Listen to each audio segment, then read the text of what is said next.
தனுஷனுடைய wonder பார் films தயாரிப்புல Ranjith இயக்கத்துல உருவாகிட்டு வர படம் காலா.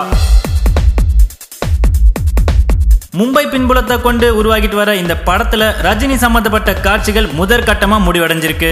இதனால சென்னையில ரஜினிகாந்த் ஓய்வு பெற்ற IAS அண்ட் அரசியல் விமர்சகர்களோடு அரசியல் நிலவரம் குறித்து ஆலோசனை நடத்திட்டு வராரு. இந்த ஆலோசனை கூட்டம் முடிஞ்ச உடனே ரஜினிகாந்த் ரசிகர்களை மறுபடியும் சந்திக்க இருக்காரு.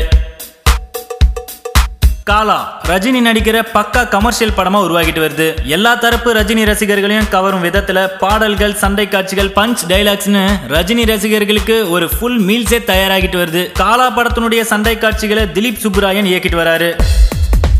தான் மிகவும் மதிக்கும் சூப்பர் ஸ்டார் ரஜினியின் ஆசையோடு ஸ்டண்ட் காட்சிகளை இயக்க உள்ளதாக திலீப் சுப்புராயன் தன்னுடைய சமூக வலைதளத்துல தெரிவிச்சிருக்காரு. அண்ட் அது மட்டும் இல்லாம இந்த படத்தினுடைய ஆக்ஷன் காட்சிகள் வேற லெவல்ல இருக்கும் அப்படின்னு படக்குழுவினர் தெரிவிச்சிருக்காங்க. ரஜினியை தவிர்த்து ரஜினியுடைய ஒரு கேங்கும் இன்னொரு கேங்கும் மோதிக்கிற மாதிரியான சண்டை காட்சிகள் இப்போ மும்பையில இயக்கிட்டு வராரு. அடுத்ததா சென்னையில தாராவி போல செட் அமைச்ச உடனே 40 நாட்கள் தொடர்ச்சியா சென்னையிலே ஷூட்டிங் நடக்க போகுது. இதுல ரஜினிகாந்த் கலந்து கொள்கிறார்.